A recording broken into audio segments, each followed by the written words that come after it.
Hello and welcome to another episode of FPL Waffle on the channel.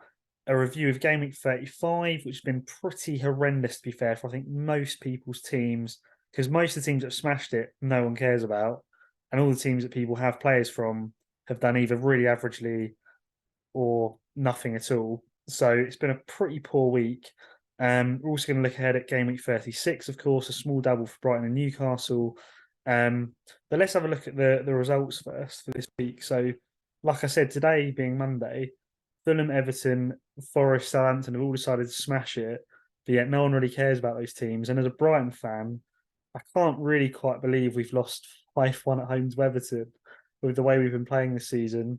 March has done his hamstring by the looks of it, which yeah, is gutting from both a Brighton fan perspective and also an FPL perspective, who I've got March in my team.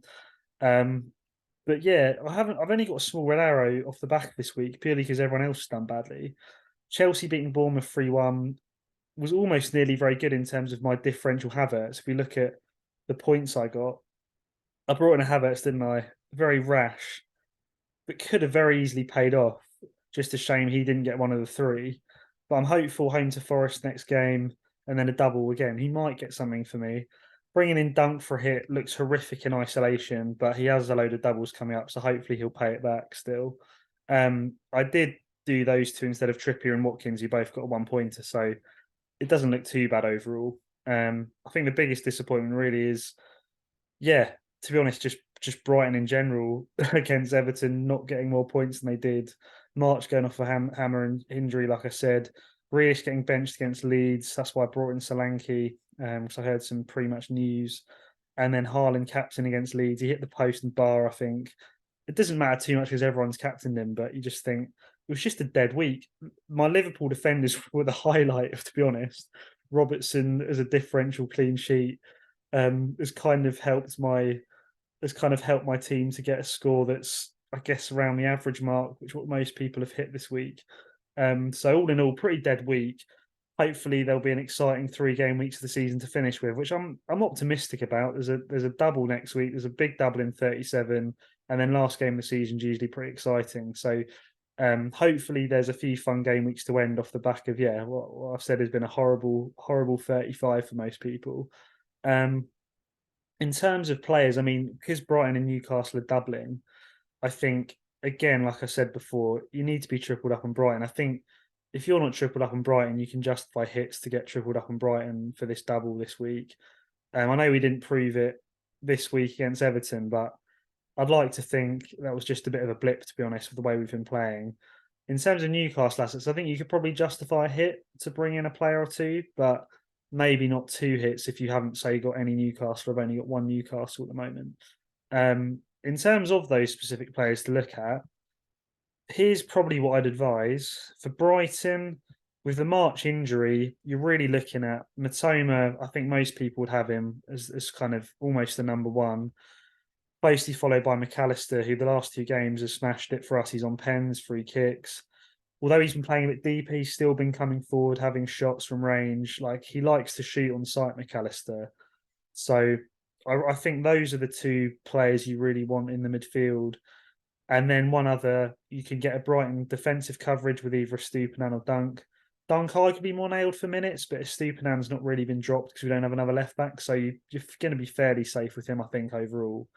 But if he did get dropped for one of the games between now and the end of the season, I don't think you could be too surprised because he's played a lot of minutes, whereas Dunk's just going to keep playing, I think. So I think, yeah, McAllister and Matoma, and then one of Estupinan or Dunk, or if you wanted to be aggressive, maybe put in someone like an Enciso, who's going to get probably a decent number of minutes for us between now and the end of the season.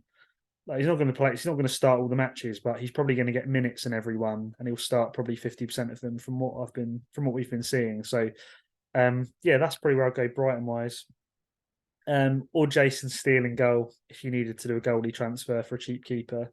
There's always a chance Sanchez might come back, but it's looking unlikely at this stage of the season with how Steele's been doing. If we forget about tonight, and then Newcastle. I think everyone's got Trippier. He's your must-have Newcastle player for this double game week.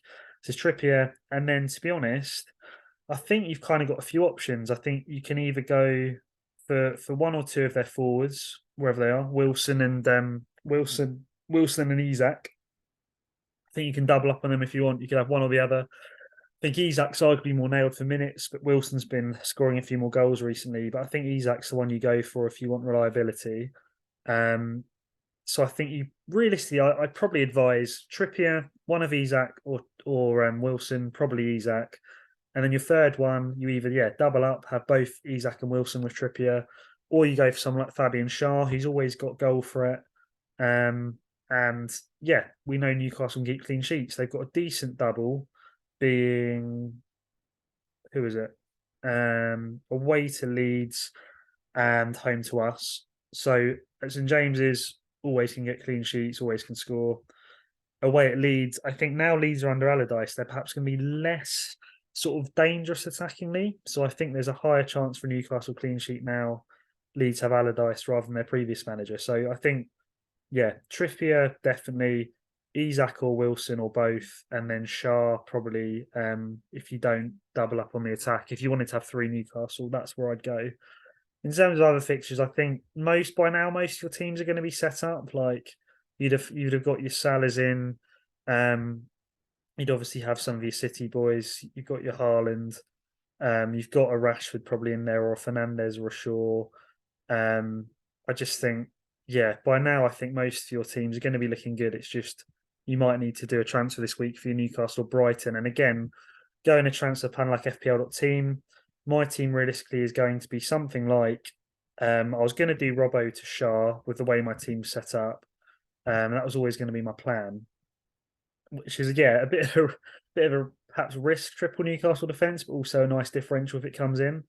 Because otherwise I'd have to take a hit, which I'm going to have to do anyway, by the way, realistically, because March is injured.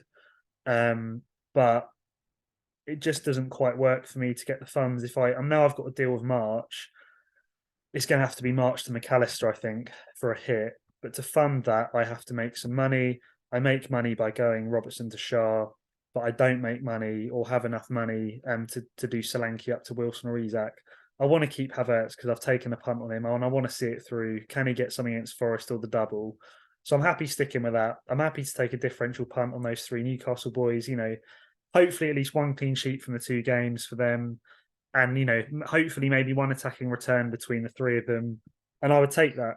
I would take that. So we'll see what happens. This is most likely what my team's gonna look like for the game week. I'm very happy with it on paper. Edison at Everton. Outside of Everton's result tonight, you've always got a good chance for clean sheet against Everton. Full double fixtures in defence. Matoma McAllister double, and then you've got Salah at Leicester. Leicester conceding goals for days again today against Fulham. Rashford at home to Wolves, great fixture, great player. Haaland at Everton, obviously score against anyone, right? And then my Havertz differential at home to Forest with Trent on the bench. I don't mind benching Trent away to Leicester. I just think although Leicester concede a lot, they also like to score goals, as proven again against Fulham today. They scored 3, conceded 5. So I'd expect Leicester to score at home to Liverpool. Wipe Trent's cleaner. It's just a case perhaps of how many attacking returns he can get. If you have Trent and need to play him, then again, I think you can be quite happy playing him as well. It's one of those. If you have to play him, like fantastic. I think he's most likely to get an attacking return the way he's doing at the moment. So I'm equally, I don't mind benching him because I think Leicester will probably score. And then Grealish at Everton. I don't know. Grealish isn't the most exciting player. He's a more or less nailed City asset for most games, but he doesn't get many like hauls. And then Solanke at Palace, it's not too fast. Everson not fast. My captaincy is probably going to be Trippier, to be honest, because they have much nicer fixtures than Brighton. Brighton away to Newcastle, away to Arsenal. Originally, because of this, I was going to go triple Brighton attack / midfield because on paper, you don't expect a clean sheet from us. But you never know, really, in football. I think it wouldn't surprise me if we kept a clean sheet in one of these games, or even both if we do really well. So I've got my defensive coverage in Dunk if that happens. And now March is injured. There's kind of no obvious third choice midfielder or attacker to go to for Brighton that's as nailed for minutes. Like I said, in Cisse you might want to go for, but he isn't going to start every game. Whereas McAllister and Matoma are more likely to, and are sort of more of our talisman, really. So yeah, happy with the team. My vice captain, if I've captained Trippier, will probably be Matoma or McAllister. So yeah, I'll have a think about that one. But yeah, and then going into 37, I can see my team will be nicely set up. I can pop in my Grealish for Botman.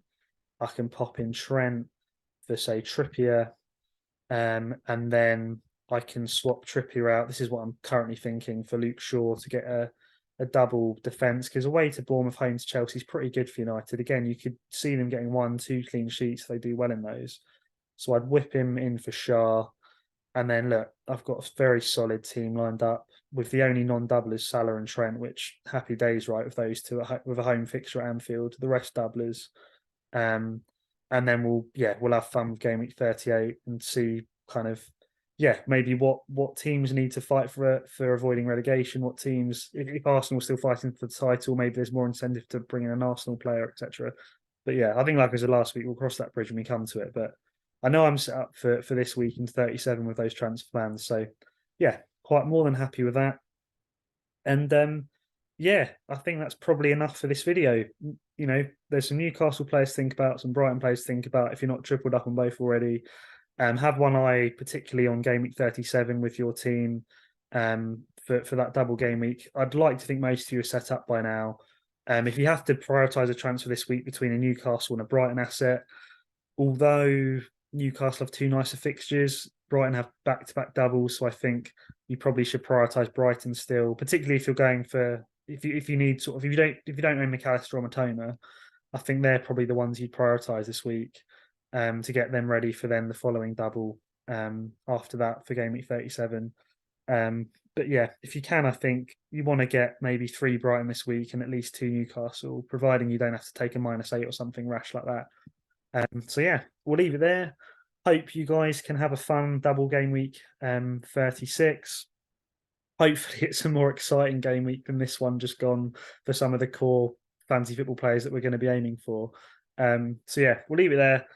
Have a good rest of your days, and I will look forward to catching you on the next one.